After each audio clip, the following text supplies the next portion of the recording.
শ্রুতি নাটকের আঙ্গিকে। উপস্থাপনায় দ্রৌপদী চরিত্রে আমি কণিকা রায়, সঙ্গে অর্জুন চরিত্রে সুরজিৎ রায়। আবহ প্রেক্ষাপটে নাট্য ব্যক্তিত্ব শ্রী সৌমেন পাল। শুরু হচ্ছে দ্রৌপদী অর্জুন কথা।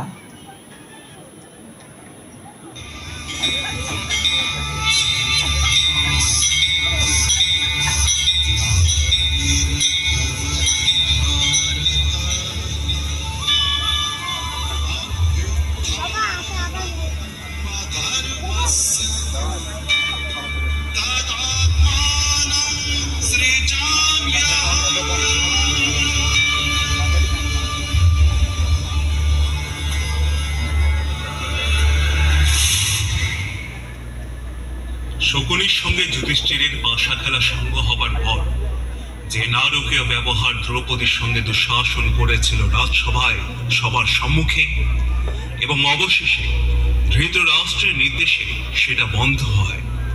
কিন্তু সভায় উপস্থিত পঞ্চ পাণ্ডব সমেত উপস্থিত কেউ সোচ্চার প্রতিবাদ করেননি। সেই রাতে দ্রৌপদীর শয়নকক্ষে অর্জুনের উপস্থিতি। পাঞ্চালী, তোমার চোখ দুটি এত বিষণ্ণ, মুখ থমথমে। আমার সান্নিধ্যে তোমার মুখে যে আনন্দ ভাব বিরাজিত করে তার অনুপস্থিতি। তুমি কি রাজসভায় দুঃশাসনের ব্যবহারে ভীত? এখন আর কোনো ভয় তোমাকে পেতে হবে না। দুর্যোধনদের আর কোনো দুষ্কর্ম আমরা করতে দেব না। আমরা তোমাকে সর্বদা রক্ষা করব। তোমরা আমাকে রক্ষা করবে? আর তুমি তুমি একজন কাপুরুষ ছাড়া আর কিছু নও। পিতার রাজসভায় আমি তোমার গলায় মালা পরিয়ে তোমাকে পতিত্বে বরণ করেছিলাম। আর তুমি কি করেছিলে? 5 জনের মধ্যে আমাকে ভাগ বাটোয়ারা করে নিয়েছিলে। বারবনিতাদের যেমন নির্দিষ্ট কোনো স্বামী নেই, আমাকে তোমরা বারবনিতার পর্যায়ে নামিয়ে এনেছো। এ তুমি কি বলছো পাঞ্চালী? তুমি বারবনিতা? তুমি পৃথিবীর 5 শ্রেষ্ঠ ক্ষত্রিয় বীরের স্ত্রী। আমি আমি 5 ক্ষত্রিয় বীরের স্ত্রী? হ্যাঁ, বেশ বলেছো, তোমার মুখেই ও কথা মানাই। তুমি এমনই পতিদেবতা, মাতা কুন্তী অজ্ঞানতা বশত যে অন্যায় আদেশ দিয়েছিলেন সেই অন্যায় বিনা প্রতিবাদে মেনে নিয়েছিলে। তুমি একবারও তোমার জ্যেষ্ঠ ভ্রাতাকে বলনি আমি স্বয়ংবর সভায় লক্ষ্য ভেদ করে যাকে অধিকার করেছি, যে আমাকে জয়মাল্য পরিয়ে দিয়েছে, সে কি করে অন্য ভ্রাতাদের স্বামীরূপে গ্রহণ করবে? ধিক তোমাকে অর্জুন, ধিক! পাঞ্চালী, আমি তোমার ক্ষোভের কারণ বুঝি, কিন্তু কি করব? আমরা কোনোদিনই জ্যেষ্ঠ ভ্রাতার কোনো কথা অমান্য করিনি।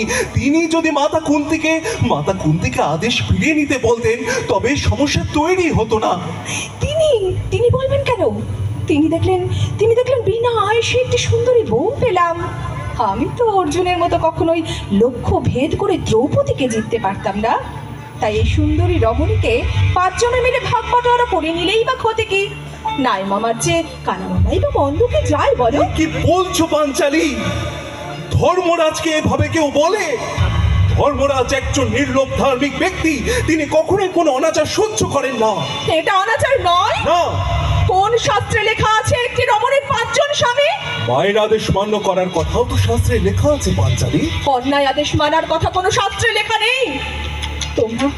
তোমরা যখন আমাকে ভোগ করো, আমার মনে হয় আমি পঙ্কিলে নিমজ্জিত হচ্ছি।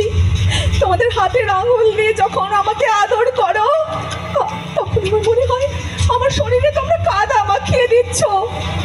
তোমাদের দৈহিক মিলনকে আমার ধর্ষণ মনে হয়। কি বলছো পাঞ্চালী? আমি তোমাকে হৃদয় দিয়ে ভালোবাসি, আর তোমাকে নিজের কাছে পাওয়ার জন্য আমি 3টির জন্য অধীর আগ্রহে অপেক্ষা করি। আর তুমি বলছো? হ্যাঁ, আমি বলছি। না পাঞ্চালী, না।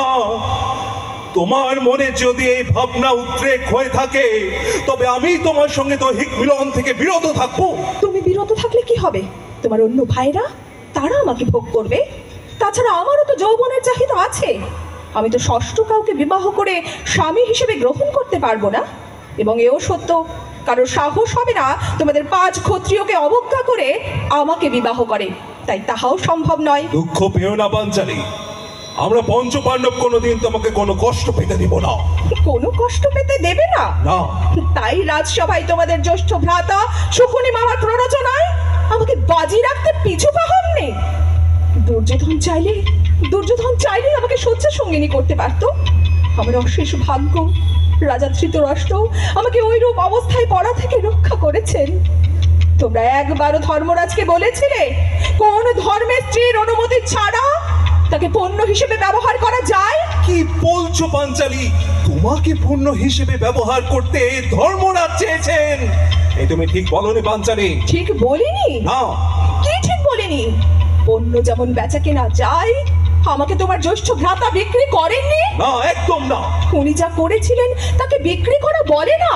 না, তিনি পাশা খেলায় হেরে সব কিছুকে খুইয়েছেন।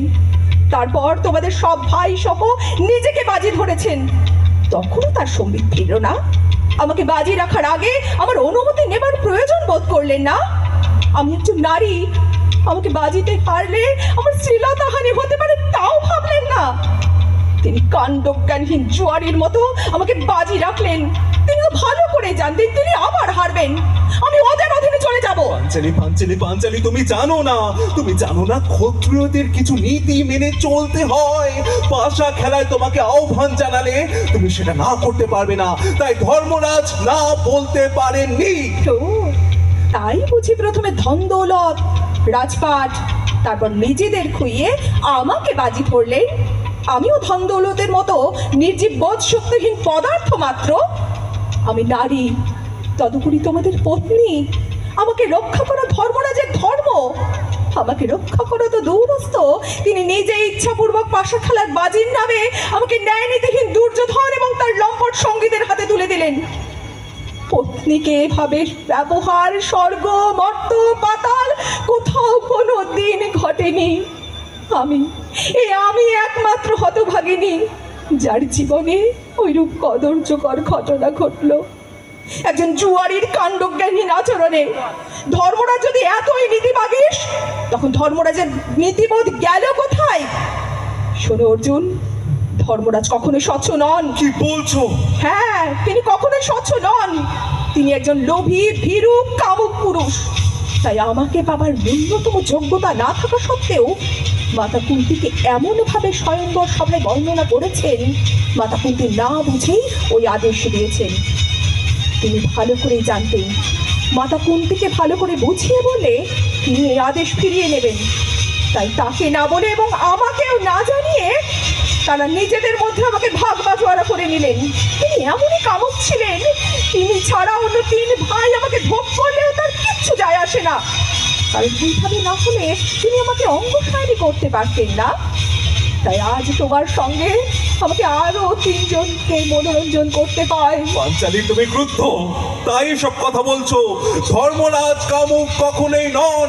তিনি ওই সময় হয়তো মায়ের কথাকে বেশি প্রাধান্য দিয়েছিলেন। তিনি যে কামুক নন সেটা তুমি ভালো করেই জানো। হ্যাঁ, জানি তো, জানি। তিনি আমার সঙ্গে জ্যৈষ্ঠ ভ্রাতার মতো ব্যবহার করেন। কিন্তু আমি ক্রুদ্ধ। তিনি কি ভাবছেন এটা প্রায়শ্চিত্ত করছে? আমাকে যখন অন্য 4 ভাই ভোগ করছে, তখন উনি ভোগ করলেই বা ক্ষতি কি ছিল? তোমরা সবাই স্বামী হওয়ার সুবাদে আমাকে অধিকার করেছো ঠিকই, কিন্তু সবাই নিজের ধর্মপত্নীকে যে চোখে দেখে তোমরা আমাকে সে চোখে দেখো না। তাই আমাকে বাজি রাখলেও তোমাদের মনে কোনো ক্ষোভ জন্মায় না, কেউ প্রতিবাদ করো না। আমি যদি তোমাদের কোনো একজনের ধর্মপত্নী হতাম, সে কিছুতেই আমাকে বাসা খেলায় বাজি রাখতে দিত না। এ আমার স্থির বিশ্বাস। তোমরা প্রত্যেকেই ভণ্ড, প্রতারক। হ্যাঁ, তোমরা প্রত্যেকেই ভণ্ড, প্রতারক। আমাকে অসহায় পেয়ে তোমাদের ইচ্ছা চরিতার্থ করো। তাই দুঃশাসন আমাকে ব্যবহার করে তারা পার্বণিতা ভেবে এইরূপ ব্যবহার করেছে। ওখানে ওই সভায় যারা উপস্থিত ছিলেন তাদেরও ধারণা ছিল যে স্ত্রীলোকের 5টি স্বামী, তার সতীত্বের কোনো দাম নেই। তাই কেউ দুঃশাসনকে নিরস্ত করার চেষ্টা করেননি। সেদিন যদি আমার সখা কৃষ্ণ দৈব বলে আমাকে আচ্ছাদিত করে না রাখতো, আমাকে সেদিনই আত্মহত্যা করতে হতো। শোনো অর্জুন, আমার তোমাদের প্রতি কোনো মোহ নেই। তবে আমাদের শাস্ত্রে যেহেতু স্ত্রীদের ধর্ম পতি সেবা করা, তাই আমি সারা জীবন তোমাদের পতি সেবা করে যাব। কিন্তু আমার মন তোমরা কোনো দিন কেউ পাবে না, এটা তুমি জেনে রাখো। এবং তোমার 4 ভাইদের জানিয়ে দিও, কোনো দিন তোমরা আমার মনে তিল মাত্র স্থান পাবে না। হ্যাঁ, তোমরা কোনো দিন আমার মনে তিল মাত্র স্থান পাবে না। যতদিন আমি বেঁচে থাকবো আমার মনে তোমাদের কারোর কোনো স্থান নেই, এরকম কোনো বলো না স্থান জানি, নেই। এরকম বলো না, এরকম তোমরা প্রত্যেকেই ভণ্ড, প্রতারক। না।